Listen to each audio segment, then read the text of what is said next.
It's time for Prayer Life with Pastor Sam Adeosun. Explosive teaching and powerful prayer combined. Live. Praise the Lord. Hallelujah. Ẹ jẹ́ a gbàdúrà. Ọlọ́run wa adé o, adé àmọ́pẹ́ wa. Ọlọ́run Abrahamu, Ọlọ́run Isaki, Ọlọ́run Jacobu, amú ìyìn wá. A dúpẹ́ lọ́wọ́ yín fún oore ọ̀fẹ́ ìtẹ́ fún wa lónìí pé ká tún jọ gbàdúrà pọ̀. Ká jọ béèrè, ká jọ bẹ̀bẹ̀, ká jọ ṣìpẹ̀, ká sì tún jọ yìn Ọlọ́run lẹ́yìn àdúrà. Ní orúkọ Jésù Kristi Olúwa ọpẹ́ wa. Mo tún gbàdúrà fún yín lẹ́ẹ̀kan sí. Bẹ́ẹ̀ tí ń gbóhùn mi, tí ẹ̀ ń da ohùn papọ̀ mọ́ tèmi. Nínú àdúrà lórúkọ Jésù Kristi ojú òní tì yín. Ọlọ́run á gbọ́ àdúrà yín. Ọlọ́run á fi ẹsẹ̀ yín múlẹ̀. Ní ojú ọ̀nà òtítọ́ Ọlọ́run á fẹsẹ̀ yín múlẹ̀. Bẹ́ẹ̀ ṣe ń sin Ọlọ́run, ẹ ó máa gbádùn Ọlọ́run sí. Ògo Ọlọ́run á tún farahàn lẹ́ẹ̀kan sí lónìí. Agbára ìwà láàyè Ọlọ́run yóò ṣiṣẹ́ ní orúkọ Jésù Kristi Olúwa wa. Àmín. Tọ́ ẹ̀yin ọmọ Ọlọ́run, mo dúpẹ́ lọ́pọ̀lọpọ̀ fún àǹfààní tọ́lọ́run fún yín tó fún àwa náà pé àní mísì ní àtúnjọ gbàdúrà. Mo ti gbà ládùúrà lẹ́ẹ̀kan, mo tún sọ báyìí pé bọ́lọ́run ti ń bẹ tẹ̀mí ẹ̀ ń bẹ láàyè níwọ̀n ìgbà tí ẹ̀yin àti àwa tá a kọ̀ tá a ní a ò ní fi nǹkan kan mọ orúkọ Jésù ní orúkọ Jésù Kristi èrè á tún máa pọ̀ sí láti lè yín wá lórúkọ Jésù Kristi.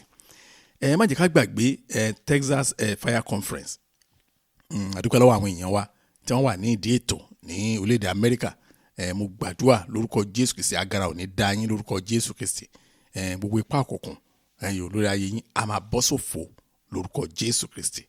Ẹ̀yin tí ẹ bá ní èèyàn ní Amẹ́ríkà, ẹ̀yin tẹ́ ẹ lé èèyàn tẹ́ fẹ́ fi ṣe iṣẹ́ ìjèrè ọkàn, ẹ dákun ẹ sọ fáwọn èèyàn, ẹ sọ fún wọn, ẹ wo àwọn tó ń tẹ̀lé àwọn àgàmúra tapátẹsẹ̀ wọn náà rún sí láti pe àwọn èèyàn fún àgàmúra fún ẹlòmíì is a matter of life and death. Ṣùgbọ́n fún àwa tá à ń pe orúkọ Jésù nígbà míì èmi mọ̀ pé bí ń pọ́nmọ́ ẹnìkọ̀ọ̀kan bámúbámú ni mo yó ọ̀pọ̀lọpọ̀ ìwà wa nìyẹn. Àwa kú ti mọ̀nà. Àwa ti ń gbàdúrà Ọlọ́run gbọ́ àdúrà wa. Àwa máa wo àwọn yòókù bíi ẹlẹ́ṣẹ̀ bíi ẹlẹ́gbin àtẹni dá sí wọn. Èrè náà wà ń bẹ o tẹ́ ẹ̀ bá mọ̀. Ṣùgbọ́n mo gbàdúrà pé Ọlọ́run ní fi irú èrè bẹ́ẹ̀ hàn yín. Èrè tó ń sin Jésù tó sì ń rí ìbùkún gbà níbẹ̀ òun ló máa jẹ́ tiyín lórúkọ Jésù. Ẹ má jẹ́ á gbàgbé gẹ́gẹ́ bí wọ́n ṣe sọ fún mi.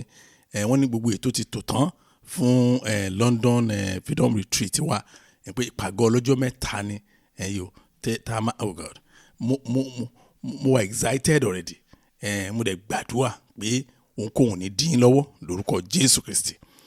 Ẹ jọ̀ọ́ ẹ jẹ́ ká fetí sílẹ̀ sí ìfilọ̀ kan tí mo fẹ́ ṣe yìí. Ó wà very very important. Ẹ̀yin náà mọ̀ àwa kì í ṣàdédé pé àdúrà tí ò bá nídìí, ó gbọ́dọ̀ nídìí ni. Ìpàdé kan máa wáyé ní online náà ni o, ṣùgbọ́n ọjọ́ 7 ni. Bẹ́ẹ̀ ni mo sọ fún yín. Ẹ̀yin tẹ́ bá ń tẹ̀lé iṣẹ́ ìránṣẹ́ wa fún ọ̀pọ̀lọpọ̀ ọdún àṣírò ẹ̀rí. Màá dẹ̀ ṣàlàyé nǹkan tó fà á. Ṣẹ́rí ní ẹnu ọjọ́ mẹ́ta yìí, àwọn nǹkan tí àwọn èèyàn láwọn fẹ́ rí mi fún ó wà disappointing. Ó wà disappointing gan.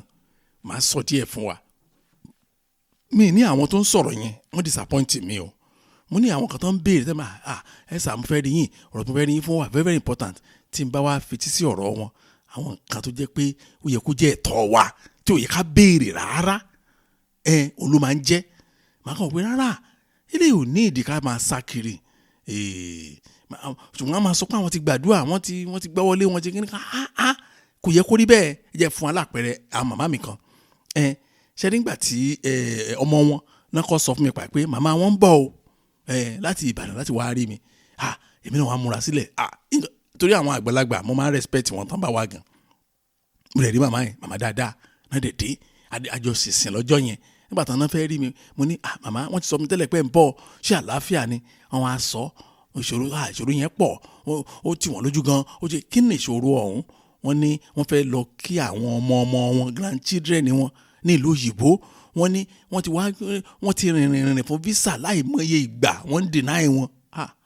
Mo ní sọ̀kọ̀ tẹ́ fẹ́ rí mi fún nìyẹn ordinary kan fún yín visa. No. Mo á ní màmá àwọn kan wíníwíní èmi ò pé wíníwíní ni wíníwíní lẹ sọ yìí.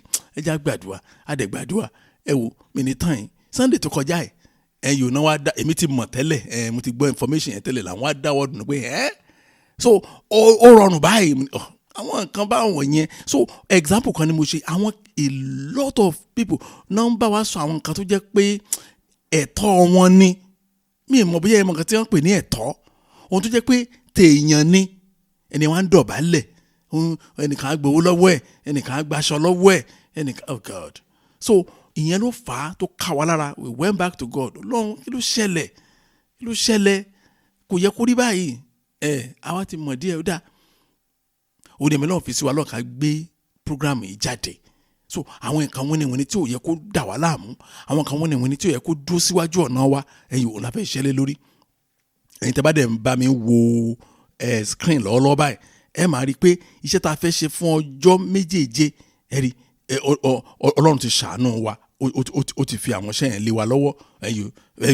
Èmi náà ń wò báyìí bẹ́ẹ̀ ṣe ń wò ó, ẹ rí ọjọ́ kìíní yẹn rí pé breaking bad dream experience, ẹ pé àwọn Kristẹni ọmọ Ọlọ́run wá dẹ̀sùn bí ẹ sọ pé èmi sùn mo jí tó pé Olúwa wà pẹ̀lú mi.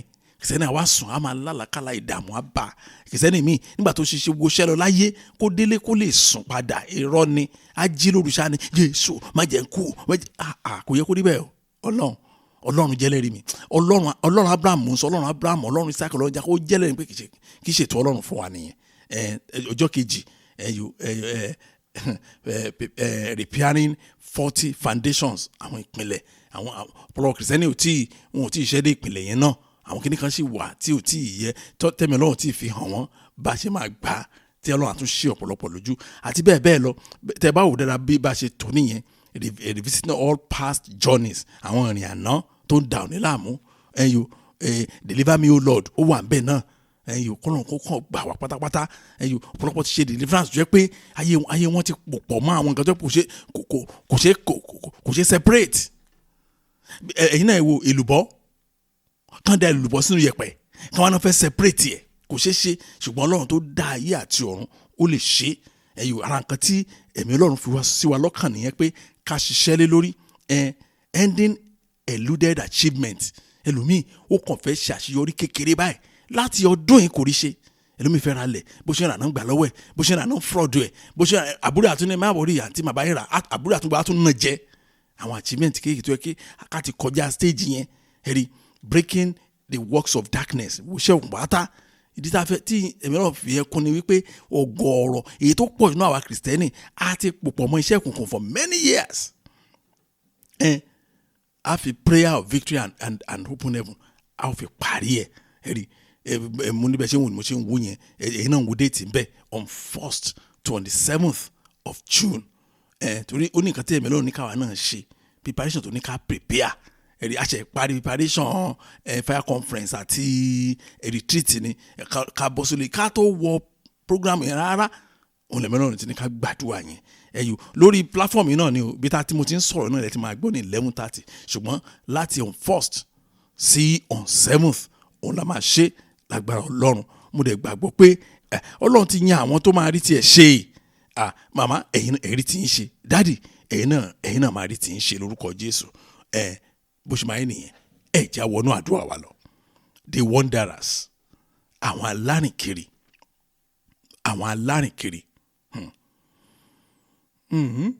Ẹ̀yin náà mọ̀ pé tí n bá máa wá síwájú yín fún àdúrà ó máa ń nídìí. Ara àwọn ìrírí wa bí tí iṣẹ́ ìránṣẹ́ wa dojúkọ tàbí tá bá rí kíní kan ní àkókò kan òun là ń ṣiṣẹ́ lé lórí o. Ẹ̀rí àwọn màmá kan náà mú ọmọ wọn ọkùnrin wá bá mi. Ọmọ yẹn mo bèèrè lọ́wọ́ ẹ̀ mo ní how old are you? Ó ní 15 years. Ló ṣe ṣẹ́rí ìdáhùn kan tí ó dáhùn yẹn kò dáhùn mí mọ́. Náà ó wá fún mi ní signal kan. Signal yẹn nǹkan tó jẹ́ kí n get ni pé ó ti pẹ́ tí mo ti ń cancel àwọn ọmọdé, so mo mọ̀ wọ́n inside out. Signal yẹn ni pé ó kàn jókòó ó rẹ̀ wo mi kò dẹ̀ ṣẹ́jú. Lẹ́yìn tó ti dárúkọ ọjọ́ orí ẹ̀ yẹn pé òbéèrè tí mo bèèrè ẹ̀ pátá. Màmá yẹn sọ̀rọ̀ fún bíi 10 minutes tó ń ṣàlàyé àwọn kan tán rí nínú ẹ̀ tó pé eléyìí ò kì í ṣọmọ kíní kan ṣe ọmọ yìí. Ìbúlẹ̀ ti bí ọmọ yìí wọ́n sọ ṣọ́ọ̀ṣì yẹn mo ní kò yà mí lẹ́nu. Wọ́n ní kankan dà láàmú. Signal ọmọ yẹn nìyẹn jókòó kan wò mí kò ṣẹ́jú. Mo sọ̀rọ̀ kò sọ̀rọ̀ kò rẹ́rìn kò bínú. Mo ní mọ́mì wọ́n ní sáà mo ní ẹ jáde ẹ lọ́ máa gba tẹ́gùn ní ṣọ́ọ̀ṣì ẹ fi wálẹ̀ pẹ̀lú ọmọ yìí. ṣe rí ngbà tí màmá ẹ̀ lọ ọmọ yẹn bá mi sọ àwọn ọ̀rọ̀ kan tó jẹ́ pé nínú program ọlọ́jọ́ méje wa yẹn màá máa ṣí one after the other fún wa á dẹ̀ máa fi gbàdúrà ọlọ́run mi o now nígbà táwa ń gbàdúrà lórí ọ̀rọ̀ ọmọ yẹn èmi náà wá ṣí wa níyì àwọn kankan àwọn kìnìún kan táwa gan ò tiẹ̀ tí ì mọ ìtumọ̀ sí oh my god ẹ wo ọ̀pọ̀lọpọ̀ máa kú tán pátápátá báyìí kó tó mọ̀ wípé òun sin ọlọ́run rí bẹ́ẹ̀ ni mo sọ fún yín mi ì ṣeré o tẹ́lòmí ò bá kú kán sin láyé yìí kó lajú sí ayé tó ń bọ̀ kò ní mọ̀ láyé pé òun sin ọlọ́run rí bẹ́ẹ̀ ni mo sọ fún wa nípasẹ̀ ọmọ yẹn ọlọ́run fún wa ní òye kan láti ní tá a fi mọ̀ pé ó nídìí tí ọ̀pọ̀lọpọ̀ kìrìsìtẹ́nì fi ní ìrìtàn rí lónìí so lónìí a ní dojúkọ ọ̀rọ̀ ọmọ yẹn bẹ́ẹ̀ n ta fẹ́ ṣiṣẹ́ tọ́lọ́ fi sí wa lọ́kàṣẹ́ lónìí òní pé gbogbo ẹ̀mí ìrìn kiri ẹ̀rí pé kọ́lọ́run kò ṣẹ torí pé ọmọ yìí sọ fún mi kàtígóríkálẹ̀ o ó ní mo ṣe ń wo òun yìí o ó ní mẹ́ńbà àwọn alárìnkiri lòun tẹ́ ẹ bá dẹ̀ wo bí tá a ti máa bẹ̀rẹ̀ àdúrà wa nìyẹn àwa tá a jẹ́ olùkà Bíbélì Sátánì òun ni ọ̀gá àwọn alárìnkiri òní tí wọ́n wá president àwọn alárìnkiri nínú ayé àti ní ọ̀run Sátánì ni ó dẹ̀ torí pé ìdí mo fi gbọ́ ọmọ yẹn gbọ́ ni pé ó ní Sátánì ló empower òun in the presence of 7 elders bó ṣe sọ nìyẹn o ọmọ yẹn bó ṣe jẹ́ ọmọdé tó òyìnbó dá lẹ́nu ẹ̀ má jẹ́ ń tàn yín ó ní in the presence of 7 elders mo yà dákẹ́ mọ̀ pé kì í ṣe alàgbà ṣọ́ọ̀ṣì wa ló ń sọ kì í ṣe àwọn alàgbà ṣọ́ọ̀ṣì yín irọ́ alàgbà tó ń sọ yẹn nínú ìjọba òkùnkùn nìyẹn. ẹ̀gbọ́n kan tí Bíbélì sọ ní 1 Peter chapter 5 verse 8 ni 1 Peter chapter 5 verse 8 ẹ rí ó ní ẹ máa wà ní àìrékọjá ẹ máa ṣọ́ra nítorí èṣù ọ̀tá yín bíi kìnìún tí ń ké ramúramù ó ń rìn kiri alárìn kiri ni ó ń rìn kiri kí ló wá ń wá ohun ẹ̀ tó máa pàjẹ́ Bíbélì ló sọ bẹ́ẹ̀ ẹ rí ibi tá a ti máa bẹ̀rẹ̀ àdúrà nìyẹn a sọ fún Ọlọ́run pé Jésù Olúwa ẹrú ìdílé mi lágbára ká má dẹran ìpàjẹ́ fún àwọn ẹ̀mí òkùnkùn àdúrà wa ibi tá a ti máa bẹ̀rẹ̀ àdúrà nìyẹn Oh Lord, empower my family so we will not be prey animals for the kingdom of darkness. We will not be prey animals. Ní di ẹran oh God wọ́n á ní ẹlẹ́mú Jésù Olúwa ẹrú ìdílé mi lágbára lónìí ká má dẹran ìpàjẹ́ fún àwọn ẹ̀mí òkùnkùn ẹ jẹ́ á gbàdúrà bẹ́ẹ̀ ní orúkọ Jésù Ọlọ́run ayérayé mo gbàdúrà Olúwa ẹrú ìdílé mi lágbára Olúwa ẹrú ìdílé mi lágbára ká má dẹran ìpàjẹ́ fún àwọn ẹ̀mí òkùnkùn Olúwa ẹrú ìdílé mi lágbára Olúwa ẹrú wa lágbára ká má dẹran ìpàjẹ́ fún àwọn ẹ̀mí òkùnkùn Olúwa ẹrú ìdílé mi lágbára ní orúkọ Jésù Kristi Olúwa ẹrú ìdílé mi lágbára ká má dẹran ìpàjẹ́ fún àwọn ẹ̀mí òkùnkùn ẹ jọ̀ọ́ ẹ gbàdúrà bẹ́ẹ̀ ẹ gbàdúrà yẹn kí Ọlọ́run kó ró ìdílé yín lágbára kẹ́ ẹ má bàa dẹran ìpàjẹ́ fún àwọn ẹ̀mí òkùnkùn ó yẹ máa gbàdúrà bẹ́ẹ̀ ẹ máa sọ bẹ́ẹ̀ fún Ọlọ́run bẹ́ẹ̀ ṣe fẹ́ sí mo fẹ́ kẹ́ gbàdúrà ẹ lónìí gbọ́ àdúrà Jésù Kristi Olúwa wa ẹ wò bá ṣe ń gbàdúrà lọ yẹn mo rántí kinní kan sí tí ọmọdébìnrin kan sọ fún mi ní àwọn ọdún kan sẹ́yìn tó jẹ́ kí n gbàgbọ́ wípé Sátánì ń lọ káàkiri ni láti ṣọṣẹ́ nínú ayé yìí ọmọ yẹn sọ kinní kan lọ́dún yẹn lọ́hùn kò tiẹ̀ rẹ́rìn ẹ̀rí ọmọ yẹn ní ẹskísà òun lè wí ìṣe ẹ̀gbọ́n ni olóòlè ṣe rí àwọn ọmọ tó burú jù lónìí òyìnbó dùn lẹ́nu wọn bẹ́ẹ̀ ni mo sọ fún yín ó ní mo ṣe wà òun lè wí ìṣe ẹ̀ kẹ́nìkan dẹ̀ mú ọ̀bẹ kó fi pa àwọn òbí ẹ̀ tàbí kó mú ọ̀bẹ kó fi pàyàwó ẹ̀ tàbí kó mú bọ́n kó fi pa ọkọ ẹ̀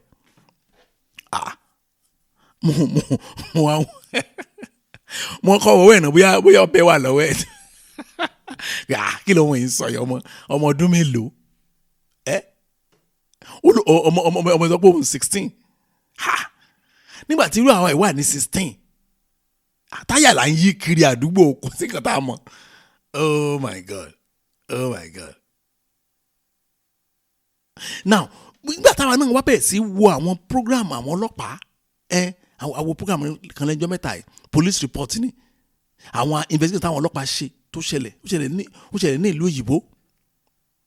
Arákùnrin kan ló wà ó dẹ̀ ṣe dáadáa ó kàwé ó dẹ̀ níṣẹ́ gidi ó dẹ̀ jẹ́ni tó save ó wà industrious ó ra lé ẹ̀rí kò tí ì marry kẹ́lẹ́ mọ̀ pé kéré kì í ṣàgbàlagbà. Ìjọ kan ló wá gbọ́ nípa ọ̀rẹ́ ẹ̀ tímọ́tímọ́ childhood friend díẹ̀ ó wá gbọ́ pé ó dàbí pé wọ́n gbé lọ sí hospital wọ́n ní ó wà mentally bá a ṣe máa ń sọ náà mentally imbalance àbí irọ́ bẹ́ẹ̀ kọ́ ẹ̀ṣẹ̀ yìí aráàlú ìbò lẹ́yìn ni wọ́n bá mi kọ́ǹsìn ẹ̀ máa rí ẹ̀rí wọ́n ló wà mentally derail. Wọ́n béèrè lọ́wọ́ ẹni tó sọ fún pé báwo ni ṣé àwọn arìnrìn ààrẹ ti ń bẹ́tà díẹ̀díẹ̀ pé ó tẹ̀ ń wáṣẹ́ báyìí ni pé ó ṣẹ̀ṣẹ̀ jáde school ni pé olùpẹ́ tóun ti rí gbẹ̀yìn ó dẹ̀ trace ọ̀rẹ́ ẹ̀ yẹn lọ ibo ló wá ń gbé báyìí yẹn ní òun nílé pé òun kàn ń máa bọ́ lé mi ṣe ra lé ni ẹ wò kò bá ẹni tán ló wà mẹ́ta ìdílé yẹn kò bá ọ̀rẹ́ ẹ̀ gbélé fún oṣù kan o kò sẹ́ni tó mọ bó ṣe rí ìbọn ó yìnbọn sí ọ̀rẹ́ ẹ̀ yẹn lórí ìyẹn ni ẹni tó help ẹ̀ yẹn ni ó yìnbọn sí lórí ó wá mú àdá ó wá gé ó kún ó kó sínú àpò àwọn fámìlì ẹ̀ ní ẹ̀ wá ní àárọ̀ mọ́ yìí torí pé tí wọ́n bá ríra wọn lọ́jọ́ kan wọ́n máa ń béèrè ara wọn àárí kí á ná pọlọ́pàá pé àárọ̀ mọ́ wà wọ́n náà lọ lé ẹ̀ náà rí i pé arákùnrin yẹn ó ti pa nípakúpa ẹ̀rí oníjẹ́ kí n gbàgbọ́ nú ọ̀rọ̀ tọ́mọ yẹn sọ lọ́dún yẹn lọ́hùn pé àwọn lè wíṣẹ́ wọn kàn sọ fún ni arákùnrin dẹ̀ ń sọ ó ní wọ́n ní kò ń pa ni pé inú ẹ̀ ò dùn àwọn ará bíi ni wọ́n ti sọ fún pé lọ pa inú ẹ̀ ò dùn lọ pa ẹjọ́ tí inú èèyàn bá dùn ṣé kàn pa ní ogun ẹni ẹ̀rí lóòótọ́ wọ́n lè gbé sẹ́wọ̀n o ṣùgbọ́n ṣóra ẹ̀mí ẹni yẹn padà irọ́ tó ẹ̀ ní àdúrà ṣiṣẹ́ pàtàkì pé Jésù Olúwa ẹrú ìdílé mi lágbára ká má dẹran ìpàjẹ fún àwọn ẹ̀mí òkùnkùn ẹ màgbọ́n ni wọ́n á wéèsì ẹ̀ dànù lórúkọ Jésù wọn ò ní wéèsì ọmọ yín lórúkọ Jésù Kristi ẹ̀rí oh Lord empower my family so we will not be prey animals for the kingdom of darkness torí ta ni torí Sátánì ni o àtàwọn èèyàn alárìnkiri ni wọ́n ń wá ẹni tán máa pàjẹ́ Jésù Olúwa ẹrú ìdílé mi lágbára ẹrú àwọn ọmọ mi lágbára ẹrú ọkọ mi ẹrú aya mi lágbára ká má dẹran ìpàjẹ fún àwọn ẹ̀mí òkùnkùn ẹ jẹ́ á gbàdúrà bẹ́ẹ̀ ní orúkọ Jésù Ọlọ́run ayérayé mo gbàdúrà Olú ẹrú mi lágbára ẹrú àwọn ọmọ mi lágbára Olú ẹrú mi lágbára ẹrú aya mi lágbára Olú ẹrú mi lágbára ẹrú ọkọ mi lágbára ẹrú ìdílé mi lágbára ká má dẹran ìpàjẹ fún àwọn ẹ̀mí òkùnkùn Olú ẹ ṣàánú Olú ẹ ṣàánú Olú ẹ ṣàánú Olú ẹ ṣàánú ní orúkọ Jésù Kristi Olú ẹ ṣàánú Olú ẹ ṣàánú gbọ́ àdúrà Jésù Kristi Olúwa wa. Ṣé ẹ rí ọmọ tí mò ń sọ fún yín ìyẹn ọmọkùnrin tí mo lóun 15 years old yìí tó pè rẹ̀ ní àwọn alárìnkiri yìí Ọlọ́run mi o. Ó sọ àwọn kíní kan mú nǹkan pé àwọn kan tó ọmọ yìí ń sọ yìí ojú èjì ẹ̀ lọ by far. Ó sọ pé ó ní tó bá fẹ́ tí n bá sọ̀rọ̀ bá fi dá mi dúró and excuse me sir ó ṣe máa ó sọ nìyẹn and excuse me sir èmi náà dákẹ́ máa ní kí ló fẹ́ sọ. Ó débi kan ní ǹjẹ́ mo mọ àwọn tínú wọn máa ń dùn lé lórí táwọn máa ń ṣe experiment lé lórí. Mo ní àwọn wo ó ní àwọn kìrìsìtẹ́nì tó ń wà bíi non-Christians ìyẹn pé àwọn kìrìsìtẹ́nì tó ń wà bíi aláìgbàgbọ́. Mo ń lo àwọn òyìnbó ẹ̀ ni mo ṣe ń fún òyìnbó kankan sí o. Ó ní those who behave like unbelievers Christians that behaves like unbeliever that behave like non-Christian èdè gangan tó lò ní non-Christian ló lò. Mo ní kó ṣàlàyé fún mi kò yé mi báwo ó wá ní when a Christian run after a jujuman bó ṣe jujuman ló lò. Ó ní ìgbà tí Kristẹni God kì í ṣe olóògùn babaláwo nìkan o àìmọye àgàmúrà tó jẹ́ pé babaláwo gan wọ́n máa júbà wọn ni. Imagine káwọn babaláwo máa sọ pé àǹfààní yìí náà kọ́sítọ́mà àwa ni wọ́n. Ọlọ́run adébàmí kó sí babaláwo kan nínú lórílẹ̀ Nàìjíríà yìí tàbí ní orílẹ̀-èdè tẹ́wà yẹn á dẹ̀ dárúkọ gbogbo àwọn pásọ̀ jẹ́ kọ́sítọ́mà yẹn á bá wa fẹ́ rí tì í because tá a bá rí evidence ó máa hard àwọn pásọ̀ yẹn máa sú ẹ̀ wọ́n á dẹ̀ win ní ẹ̀ ẹ̀yọ́ bóyá bí tán jọ ń sọ̀rọ̀ ni kó fi fóònù yá bí abi tó ti wá bá wọn pé kó bá wọn ṣe kíní kan ni kéjì kó lọ ṣe CCTV camera nígbà kò nídìí kó tẹ carry conversation wọn ìgbà tó wọlé wá bá kàn install sílé wọn inú mi á dùn bí àti màá rí díẹ̀ ni wọn tó máa panu mọ́ ọmọ kéré yìí mo yẹ kìrìsìtẹ́nì mi wá jẹ́ pé wọn ò fẹ́ hùwà mi máa tọ́ wọ́n ṣàwọn ẹni tó máa gbọ́ wọlé wọn lórí ni wọ́n ẹni tó máa ra òróró lọ́wọ́ ẹ̀ wọ́n ẹni tó máa gbómi kiri ṣùgbọ́n tó ń sọ nípa ìwà mímọ́ tó lè jẹ́ kí àwọn fúnra wọn rí Ọlọ́run irọ́ ò ní ṣe òun lọ̀rọ̀ Sunday school wa ní church níjọ́ Sunday nìyẹn àti tó dẹ̀ kọ́ perfectly ó wà explosive lọ́jọ́ yẹn ọmọ kékeré ló ń sọ̀rọ̀ yìí ó ní ẹ̀sìkìsà ó ní ṣé mo mọ̀rú àwọn yẹn ó láwọn máa ń sọ wọ́n di alárìnkiri mo á béèrè lọ́wọ́ pé ṣé ẹ máa ń sọ wọ́n dọ̀mọ ẹgbẹ́ ni ó ní nà ó ní wọ́n kàn máa manipulate ayé wọn ni mo ní how lọ́nà wo ó ní ó dàbí ẹni tó kù ní Ìbàdàn tó fẹsẹ̀ rìn wá sí Èkó bó ṣe dé kò gẹ́rẹ́ báyìí ó kàn tọ́nu ni ó tún padà sí Ìbàdàn mo lá yé mi mo lálá bá jọ mo ṣàn sọ sínú mo lálá bá jọ ìgbà yẹn wá ní ìwé Isaiah chapter 47 tó make sense mi mo tọ́tọ́ abẹ́ nìyẹn ọ̀pọ̀lọpọ̀ eré àkànú Bible ni mo kà ó yé mi but kò yé mi dénú mi wà convinced débi pé mo lè fi wàásù tó tí nǹkan ò bá yé mi dénú mi ní fi wàásù kò ní mi kì í yabẹ̀ ẹ̀rí nígbà tá a dé verse 13 Isaiah 47 yẹn mi tí ì ka ibẹ̀ kọ́ ni mo fẹ́ kà ó Ọlọ́run sọ fún àwọn Bábílónì orílẹ̀-èdè kan nìyẹn ó nítorí pé wọ́n wá ìrànlọ́wọ́ lọ́dọ̀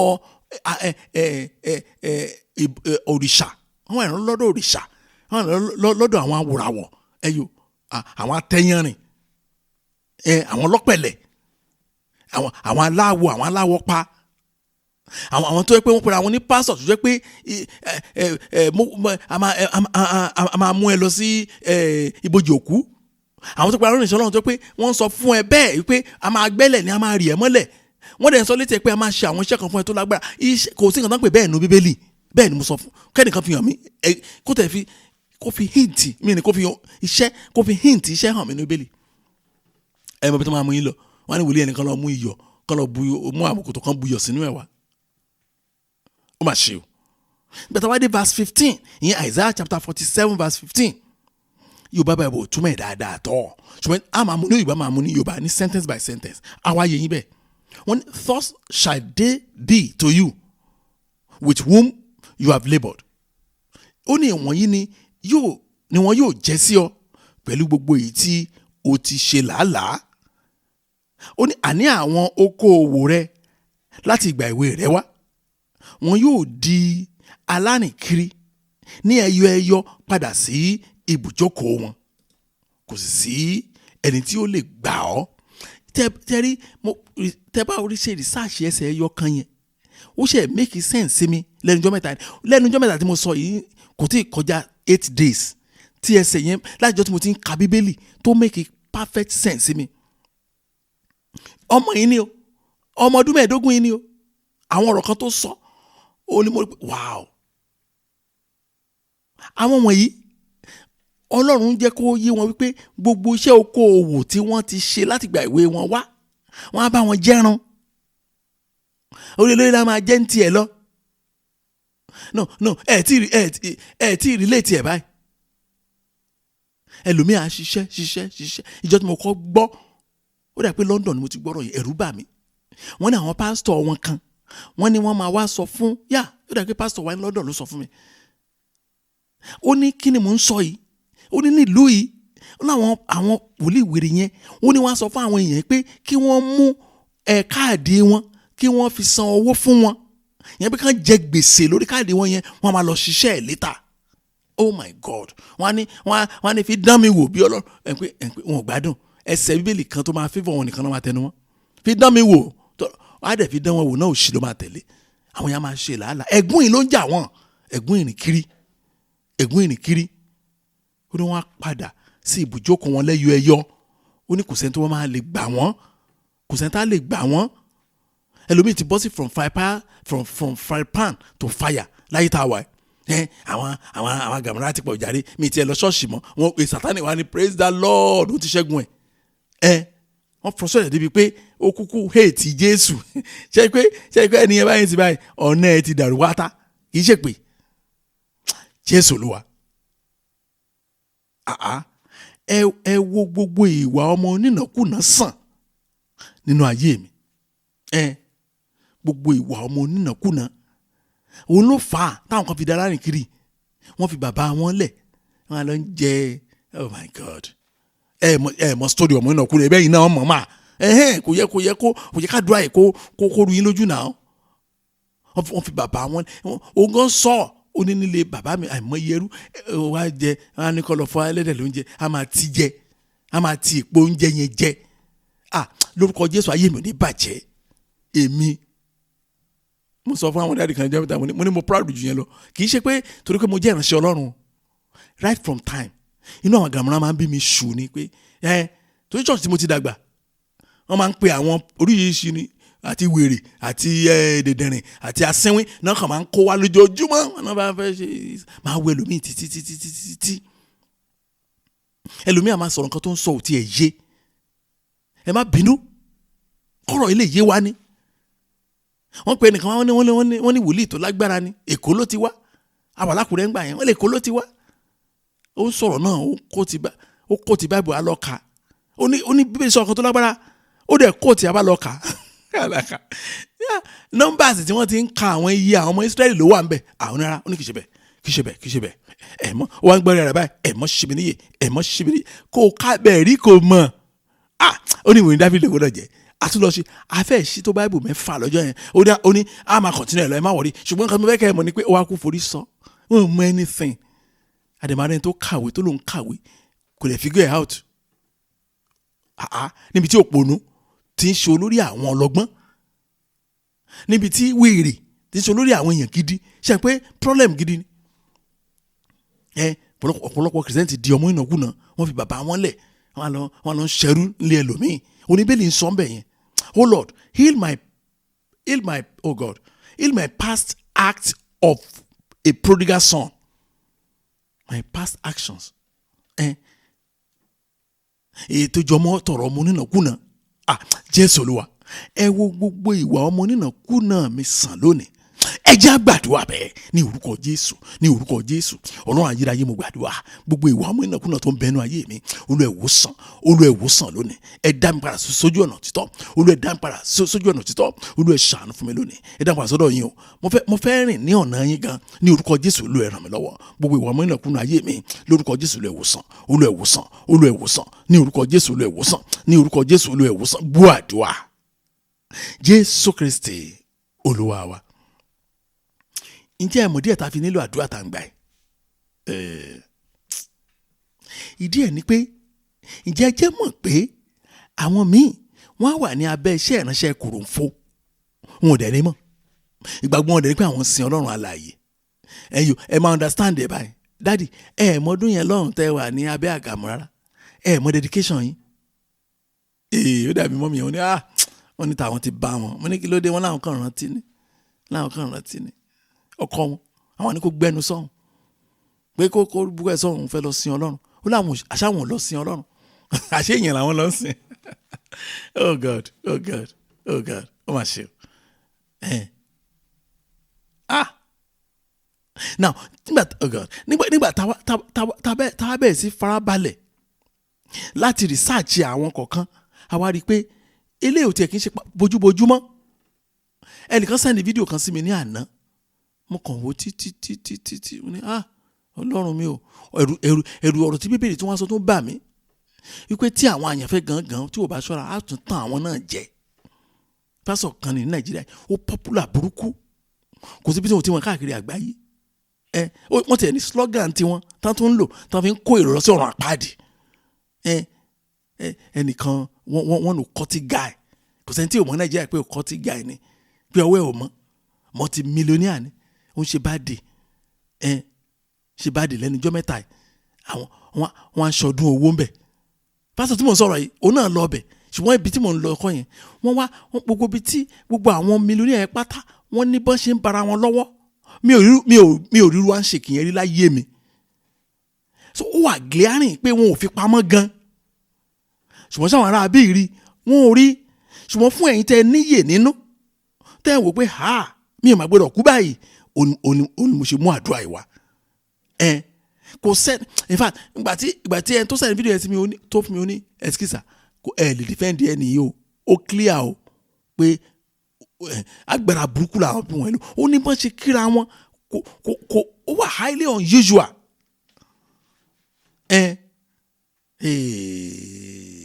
Ọlọ́run ṣàánú. Ok, tábàtì ẹ̀ wá gbọ́ pé ok mọ́mì ẹ̀yin sọ pé ẹni ìyá bẹ́ẹ̀ o ẹ̀ tiẹ̀ sí lábẹ́ iṣẹ́ ìránṣẹ́ bẹ́ẹ̀ o, ìgbà tẹ́ ẹ lọ lé ẹ ti gbàgbé tí wọ́n ní kẹ́ ẹ gbà nǹkan tẹ́ ẹ lọ lé tán ní ẹ gbà kẹ́ ẹ gbà ẹ̀ẹ́dẹ̀fẹ́ disgrace uncle yín, ẹ̀ẹ́dẹ̀fẹ́ disgrace brother yín, ẹ̀ẹ́dẹ̀ wá gbà ẹ wá lẹ sọ́nù lójú ọ̀nà. Ok mi rò ẹ mọ̀ nǹkan tó ń pè ní pé ẹ mọ̀ nǹkan tó ń pè ní acceptance. Ìgbàgbọ́ yín ni pé ìgbà tẹ́ ẹ ti lò yẹn ẹ ti bọ́.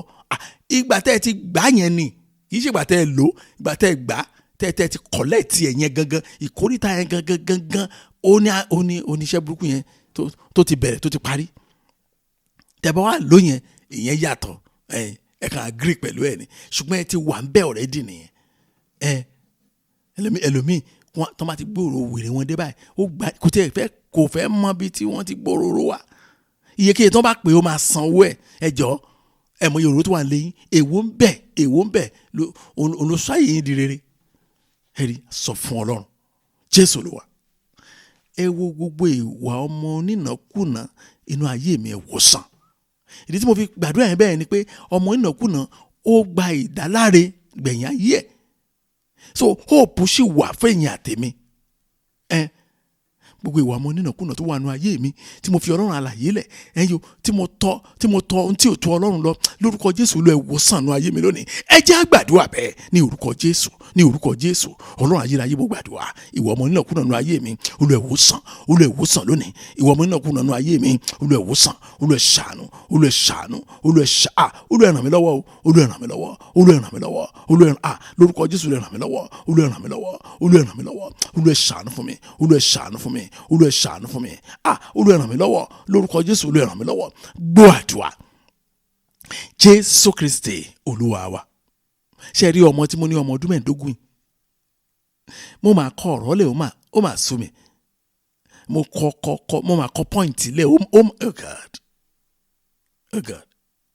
Ọmọ yẹn sọ pé ó ní ìjẹmujẹmọ pé àwọn kan wà lára wọn tó tá a pè ní àwọn alárìnkiri tó yẹ pé kì í ṣe mẹ́mbà wọn torí pé wọ́n ṣiṣẹ́ fún.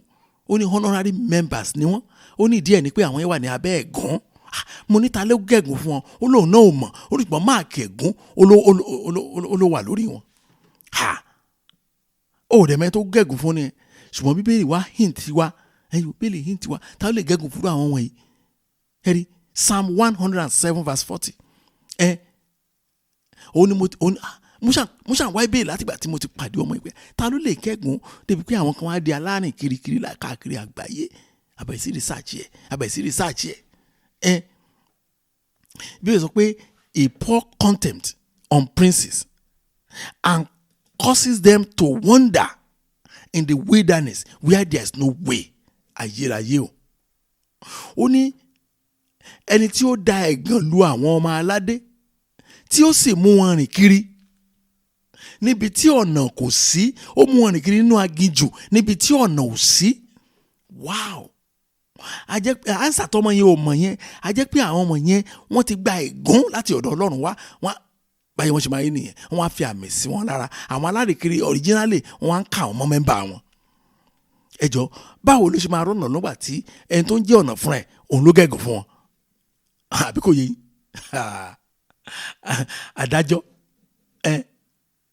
Adájọ́ tó máa dájọ́ fún olè, adájọ́ ní ewúrẹ́ ẹyọ kan péré, lójijì kó tó dé láti ilé ẹjọ́ lánàá wọ́n ti jí ewúrẹ́ ẹyọ kan yẹn lọ. Ó dẹ̀ pé àwọn ọlọ́pàá wá mú olè yẹn ló bá mú lọ kóòtù. Náà kàn pé kóòtù ilé ẹjọ́ jíjí ewúrẹ́ gbé olè báyìí Olúgbadì àti ìjọba. Adájọ́ dẹ̀ bẹ́ẹ̀ lọ ọlọ́pàá kó tí ẹ mọ̀ ó ní kí ló jí, wọ́n ló jí ewúrẹ́, ta ló lè ewúrẹ́ lọ́lọ́pàá bá ẹ̀yin náà lẹ́ni ewúrẹ́ ẹ jọ kí lẹ́nu máa ṣẹlẹ̀ sí olè yẹn adájọ́ ewúrẹ́ wa dà báyìí ńkọ́ àwọn ló ti pàjẹ́ inú kọ́ bẹ́ẹ̀ ló wà báyìí kí olè yẹn máa wò pé adájọ́ máa fi mí lẹ̀ ó máa fi mí lẹ̀ olówó ni ó máa fi mí lẹ̀ ẹni tó jẹ́ ọ̀nà fúnra ẹ̀ ó ti gbé wọn gẹ́gùn a sọ fún Ọlọ́run Jésù Olúwa tó ń jẹ́ ọ̀nà ẹ la ọ̀nà tó já gaara fún ayé mi kí ayé mi má rìn kiri láì ní ìdarí Ọlọ́run kò la ọ̀nà tó jẹ́ Ọlọ́run tó jẹ́ ọ̀nà tọ́lọ́run tó jẹ́ ọ̀nà bá la ọ̀nà fún yín mà ọ̀nà yẹn já gaara àwọn àdúrà kan wà tẹ́ ẹ̀ nílé bá wọn gbà mọ́ bẹ́ẹ̀ ni mo sọ fún yín ẹ̀yin náà ṣáà mọ̀ mi láti máa tún búra sí pé òótọ́ là ń sọ fún yín ẹ̀yin náà mọ̀ a máa sọ̀sán tí Ọlọ́run tó jẹ́ ọ̀nà bá la ọ̀nà fún yín ọ̀nà yẹn máa jẹ́ kárí bíi pé àwọn prayer points kan wà jẹ́ pé kò sí rárá prayer yín mọ́ láyé Oh Lord, whose name is the way, pave a clear path for my life so my life will not wander. Ayé mi ni máa rìn kiri ni máa wò á ní lọ́rùn bọ̀ Jésù Olúwa Jésù tó ń jẹ́ ọ̀nà ẹ la ọ̀nà tó já gaara fún ayé mi kí ayé mi máa rìn kiri láì ní ìdarí ẹ jẹ́ á gbàdúrà bẹ́ẹ̀ ní orúkọ Jésù ní orúkọ Jésù Jésù tó ń jẹ́ ọ̀nà ẹ la ọ̀nà tó já gaara fún ayé mi kí ayé mi máa rìn kiri láì ní ìdarí ẹ la ọ̀nà tó já gaara fún àwọn ọmọ mi o mi ò fẹ́ káwọn ọmọ ayé àwọn ọmọ máa rìn kiri láì ní ìdarí mo fẹ́ kẹ́ ẹ lànà fún ọ̀nà tó já gaara tí ayé wọn tó máa jẹ́ pride of everybody táwọn èèyàn wo ayé àwọn ọmọ mi dání Ọlọ́run máa ṣeun ẹ̀rọ àwọn ọmọ wọn lórúkọ Jésù Kristi Olúwa ẹ̀yin lè máa jẹ́ ọ̀nà Olúwa ẹ la ọ̀nà tó já gaara ẹ la ọ̀nà tó já gaara ẹ la ọ̀nà tó já gaara fún mi ẹ la fún ìdílé mi káyọ̀ wọn má bàa rìn kiri Olúwa ẹ ṣàánú fún wa Olúwa ẹ ṣàánú fún wa gbọ́ àdúrà Jésù Kristi Olúwa wa Ọlọ́run mi o Ọlọ́run mi o ẹnìkan sọ kíní kan fún mi láìpẹ́ yìí wọ́n ní àwọn dáàdi ẹni Pastor Sam wọ́n ní jẹ́ mọ̀ pé bí mo ṣe ń wò wọ́n báyìí àwọn ò mọ ibi tí ọ̀nà ayé wọn gbà pé àwọn kò yé wọn pé báwọn ṣe dúró ibo lọ̀nà ayé wọn gbà at his age the next question mo bí lọ ni pé kí ni age yín sà wọ́n ní 58 ẹ̀yin náà gbọ́ ẹni tó jẹ́ 58 years old 58 ó kù ọdún méjì kó wọ 60 ó ń sọ categorically wípé àwọn ò mọ ọ̀nà tí àwọn á fi tẹ̀síwájú láyé ẹ gbọ́ ó tèmi rò lọ́jọ́ yẹn nìyẹn o ìgbà wo nírú ẹni bẹ́ẹ̀ tó máa bẹ̀rẹ̀ sí ní ojú ọ̀nà àbáyọ ìgbà wo lóyún ìṣeré wọn máa wọ̀ ìgbà wo la máa fi ìṣeré nìyẹn tó a máa fi wá ìrọ̀rùn fún ayé ẹ̀ bóyá fẹ́ ra lé fẹ́ ra mọ́tò fẹ́ ra gbọ́ fẹ́ ra wò wọ́n sọ àwọn ìrírí kan fún mi fẹ́ sọ ní gbangba ibi tí mo fẹ́ sọ mọ̀ nìyẹn no ẹ̀yin náà jẹ́ ká wò ó ṣùgbọ́n àdúpẹ́ lọ́wọ́ Ọlọ́run o Ọlọ́run ti fún wa ní ìdáhùn ẹnu Bíbélì o ọ̀nà àbáyọ fún olúkúlùkù tẹ́ bá lọ wo ìwé Psalm 32 verse 8 Psalm 32 verse 8 mo sọ fún yín pé Bíbélì Yorùbá it's not well interpreted rárá o tẹ̀lé tá a bá mú àwọn ọ̀rọ̀ yìí tá a bá mú bá rí i pé ìlérí mẹ́ta gbáko òní Ọlọ́run ṣe mo ka Psalm 32 verse 8 ó ní I will instruct you tẹ́ bá wo ọ̀rọ̀ yẹn ní Yorùbá tó túmọ̀ sí ni pé èmi ò gbà ọ́ níyànjú but tẹ́ bá lọ Bíbélì Yorùbá wọ̀nyí kì í ṣe Yorùbá tí mo kà yẹn ló wà ń bẹ̀ but tẹ́yìn náà bá wo ìwé rí pé mo correct ó ní I will instruct you and teach you in the way you should go ó ní èmi ò gbà ọ́ níyànjú èmi ò sì kọ́ ọ ní ọ̀nà tí ìwọ yóò rìn nǹkan tí Bíbélì Yorùbá ń sọ mbẹ ni ìkẹta wá ní I will guide you with my eyes ó ní èmi ò máa fi ojú mi tọ́ ìlérí mẹ́ta tó lágbára nìyẹn mo kí tẹ́ bá lọ ka Bíbélì Yorùbá nǹkan tó wà ń bẹ yàtọ̀ sí nǹkan tí mo sọ yẹn ṣùgbọ́n dàtọ̀ àti wẹ́ pé mo fẹ́ study ní ṣe wú ẹni Bíbélì Yorùbá mo fi ń study tó ti máa wá ní kí n fi Yorùbá ó máa dàrú mọ́ mi lójú ẹ̀yin lè ní talent jù mí lọ lérí àbẹ̀yẹn but mo ń sọ̀tọ̀ fún wa ẹ jẹ́ ká máa mú àwọn ìlérí ẹni kọ̀ọ̀kan ó ní I will instruct you pé èmi ò gbà ọ́ níyànjú ẹ̀mọ̀kan tí mo rí rántí nígbà tí mo ka bẹ̀yẹn ìṣítí, ìlanilọ́yẹ̀, ìgbaniníyànjú. Ṣé ẹ̀wọ̀n ká à ń sọ́nu àánú wa? Ṣé rí ìyànjú tó bá gbà níyànjú? Ó ṣí àìmọye ìbùkún sínú ayé ènìyàn. Torí nǹkan téèyàn ò mọ̀ tẹ́lẹ̀ òun ló máa yé èèyàn. Ọlọ́run fúnra ẹ̀ wá ní wọ́n á sì tì yín dáhùn, wọ́n á gbà yín níyànjú. Á sọ fún Ọlọ́run pé Jésù Olúwa, ẹ gbà mí níyànjú bí wọ́n ṣe rin ìrìn àjò ayé mi. Gbàdúrà yẹn ṣe lọ nìyẹn, very simple. Oh Lord, ó ní instruct me how to navigate the journey of my life. Instruct me. Instruction ni pé okay, o fẹ́ travel àbí ìrìn àjò ẹni bíbá ni bus stop wà, gáràjì wa tó ti máa wọ mọ́tò bábà ni kò wọ̀, tó bá dé bus stop báyìí kò bọ́lẹ̀ náà, tó bá bọ́lẹ̀ tán wàá gbé ọ̀kadà láti bus stop yẹn, sọ pé òun lọ sí ilé Adégoróyè náà, tó bá ti gbé ilé Adégoróyè báyìí, ilé kan wà lẹ́yìn ilé Adégoróyè yẹn, green náà kún ibi tó ń lọ nìyẹn. Ẹjọ́ instruction yẹn tó bá tẹ̀lé adébi tó ń lọ láì ní làálàá kankan. Ṣùgbọ́n fún ẹni tí ò wá ní instruction, wọ́n kàn sọ pé lẹ́yìn ilé Adégoróyè ni kò máa lọ. Ẹjọ́ nígbà tí ẹni tó ní instruction bá ti débẹ̀ tó bá ti padà délé, ẹni tí ò ní instruction kò tí ì mọ̀nà débi tó ń lọ. Ìdí ẹ̀ nìyẹn tẹ́ tó fi dà pé àwọn kan ọ̀nà wọn yá, àwọn kan ọ̀nà wọn pẹ́. Á sọ fún Ọlọ́run, Jésù Olúwa, ẹ gbà mí níyànjú bí wọ́n ṣe rìnrìn àjò ayé mi.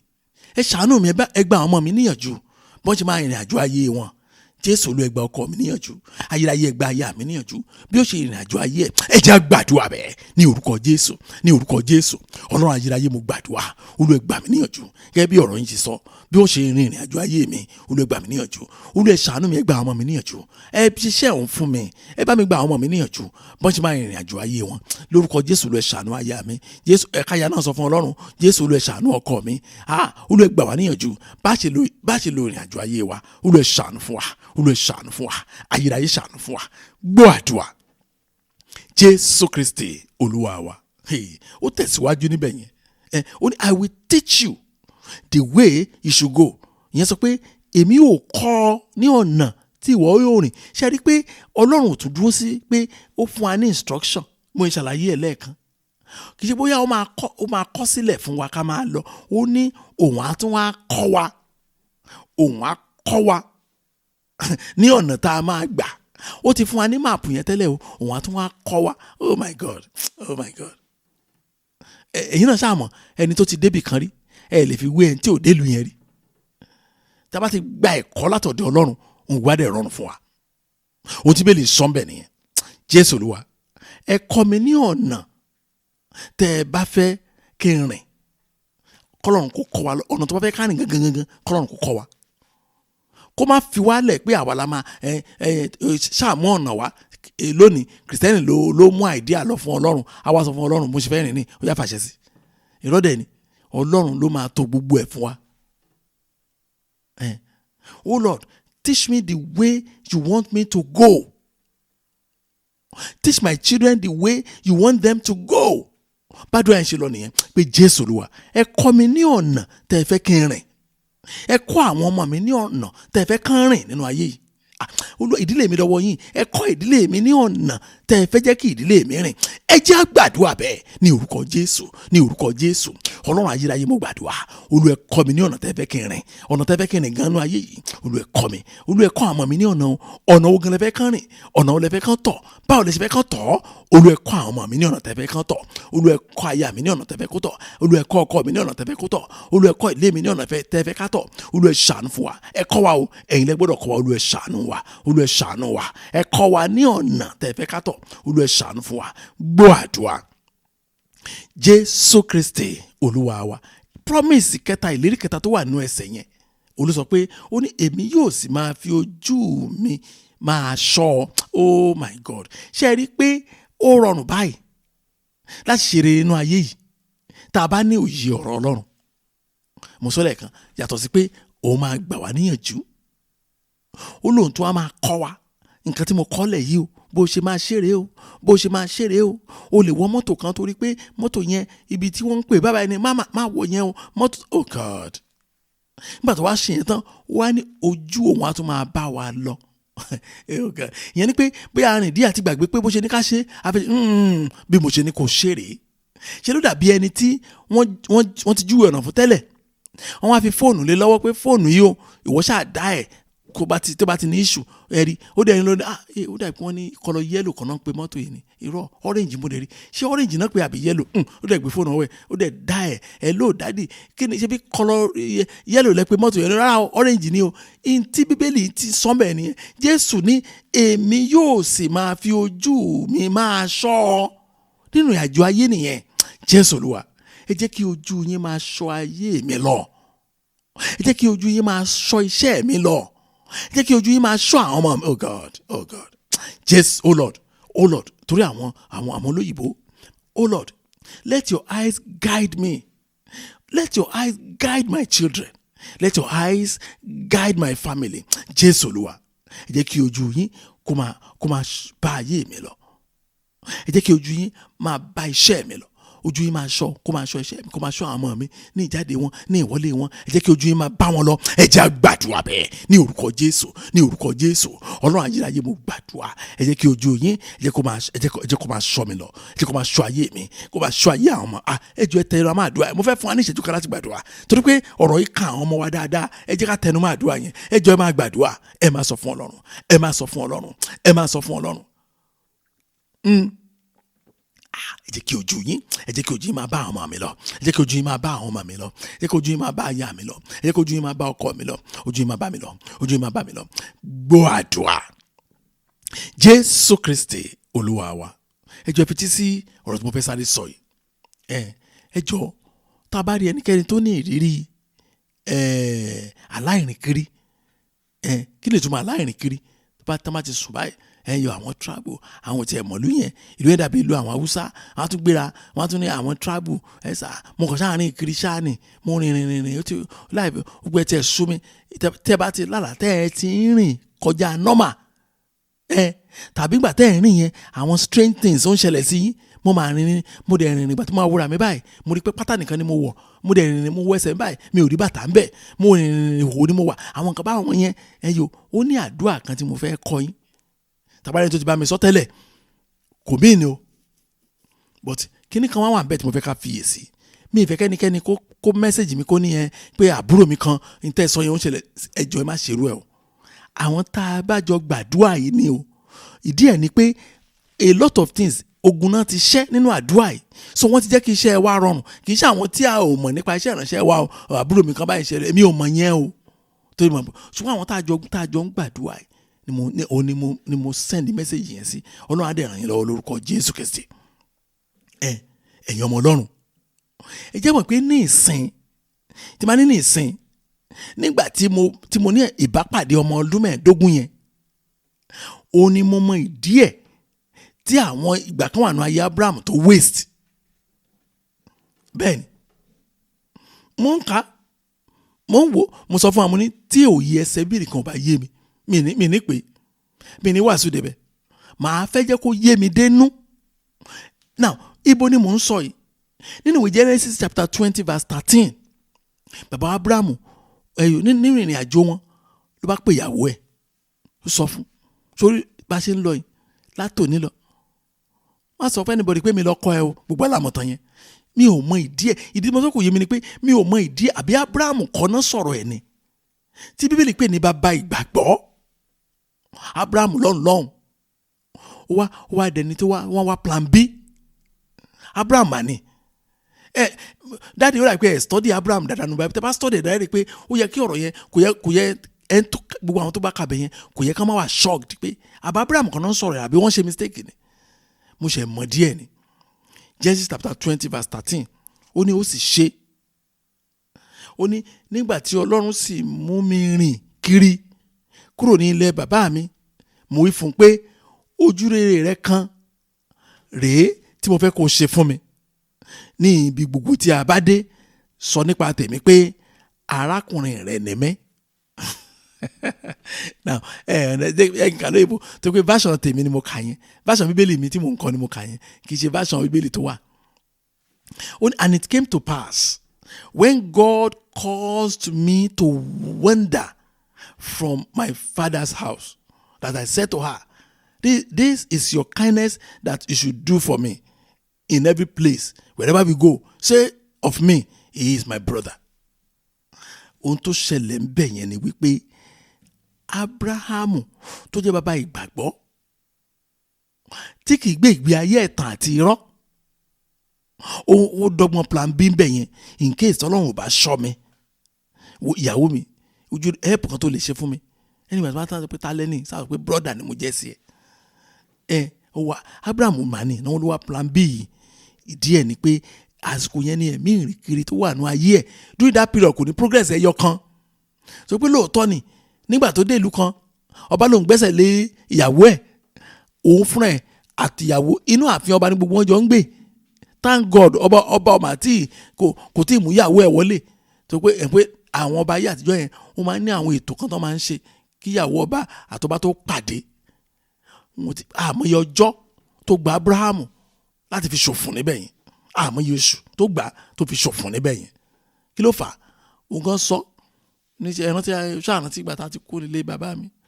Ayò ó dé sẹ́yìn kan wá di alárin kiri wọ́ndàrà ní gbogbo táìmù yẹn. Kò tí ì rí ogun Ọlọ́run. Jésù Olúwa. Ẹ má gbà mí láàyè láti sọnù sínú ayé. Ọlọ́run gba Ábúráhámù láàyè láti sọnù sínú ayé ni o. Ó ṣe bẹ̀rẹ̀ ní àjò ẹ̀ gbogbo àyẹn ni o. Tó wá pé ní ìgbà yẹn lọ́hùn Ọlọ́run gbà fún bó ṣe wá plan B yẹn kọ́lọ́run bínú pé ó wá plan B ó yá kí ọba yẹn gbà yàwó ẹ̀. N tá n sọ ìkọlá máa sọ àbí no ṣá ẹrù bá lè máa sọ̀rọ̀ pé Ísákì lọ fi rúbọ fún mi kíníkan. A ò lè rí ìtàn yẹn sọ. Ábúráhámù dẹ̀ lè má di bàbá ìgbàgbọ́ láéláé, ṣùgbọ́n Ọlọ́run gbà láàyè láti sọnù, Ọlọ́run gbà láàyè láti ṣègbé, Ọlọ́run gbà láàyè láti forí ṣẹ́kù.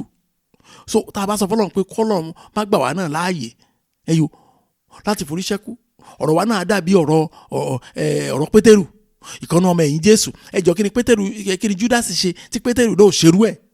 Ṣùgbọ́n Jésù lóun ti gbàdúrà fún. Jésù gba Pétérù láàyè láti ṣègbé. Jésù Olúwa, ẹ má gbà mí láàyè láti sọnù sínú ayé. Oh Lord, do not allow me to get lost in the world.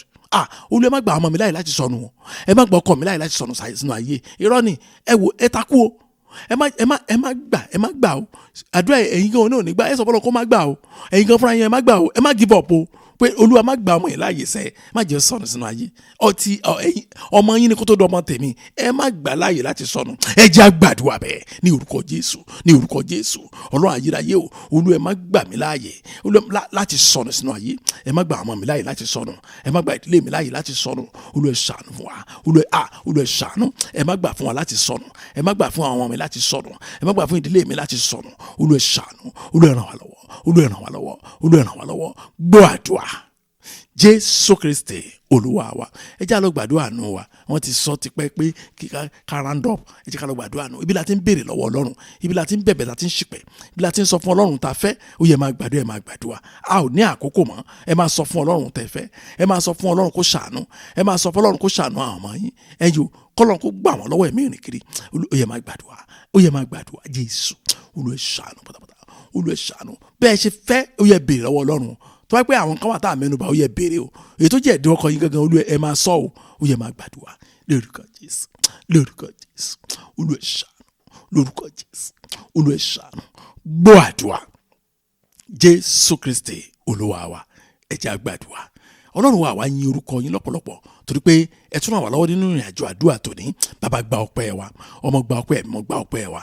Mo gbàdúrà fún yín bẹ́ẹ̀ ti wí, bẹ́ẹ̀ ti sọ, jù bẹ́ẹ̀ lọ Ọlọ́run ṣe fún yín lórúkọ Jésù Kristi. Gbogbo àwọn alárìn kiri pátá lórúkọ Jésù Kristi àní dẹran jẹ fún wọn. Àwọn ọmọ yìí ò ní dẹran jẹ fún wọn. Ìdílé yìí ò ní dẹran jẹ fún wọn. Nínú ayé yìí ò ní di victim lórúkọ Jésù Kristi. Bọ́lọ̀ ti ń bẹ tẹ́bi ẹ̀ ń bẹ láàyè. Gbogbo ẹ̀mí ìrìn kiri lórúkọ Jésù Kristi. Ẹ máa jáde lórúkọ Jésù Kristi. Mo bẹ̀bẹ̀ o. Agbàdúrà kan tó excite mi. Yẹn bí kọ́lọ́run má gbà kọ́lọ́run má gbà fún yín láti ṣègbé, kọ́lọ́run má gbà fún àwọn ọmọ yín láti ṣègbé. Bẹ́ẹ̀ ni ó ṣe rí lórúkọ Jésù Kristi. Mo bẹ̀bẹ̀ lónìí, mo ṣìpẹ̀ lónìí, mo bá burúkú níwájú Ọlọ́run nípa yín. Mo sọ fún Ọlọ́run pé lẹ́yìn àdúrà yìí Ọlọ́run á fún yín ní ìran tuntun lórúkọ Jésù Kristi, á fún yín ní ìrírí ọ̀tun lórúkọ Jésù Kristi, á mú yín rin ọ̀nà tó rọrùn lórúkọ Jésù Kristi. Ayé yín á sì gba ìyanu. Ògo Ọlọ́run yóò farahàn lẹ́ẹ̀kan sí. Agbára wà láàyè Ọlọ́run yóò tún ṣiṣẹ́ ní orúkọ Jésù Kristi Olúwa wa. Àmín. Jẹ́ kí ló fẹ́ Jésù Kristi Olúwa wa, ìfẹ́ mọ́ ti Ọlọ́run, ìdàpọ̀ ti ẹ̀mọ́ kó máa bá wa lọ. Kọ́lọ́run kó ṣàánú fún wa. Mo fi ìgbàgbọ́ gbọ́wọ́lé yín lórí báyìí lórúkọ Jésù Kristi. Ọwọ́ Ọlọ́run lórúkọ Jésù Kristi. Ọwọ́ Ọlọ́run, orí ọ̀fẹ́ Ọlọ́run, àánú Ọlọ́run yóò ṣèjìbò yín lórúkọ Jésù Kristi. Gbogbo ayé á sì rí ògo Ọlọ́run ayé yín. Ògo ní fọ́lọ́run lókè ọ̀run ní orúkọ Jésù Kristi Olúwa wa. Àmín. Praise the Lord. Hallelujah. Thank you and God bless you.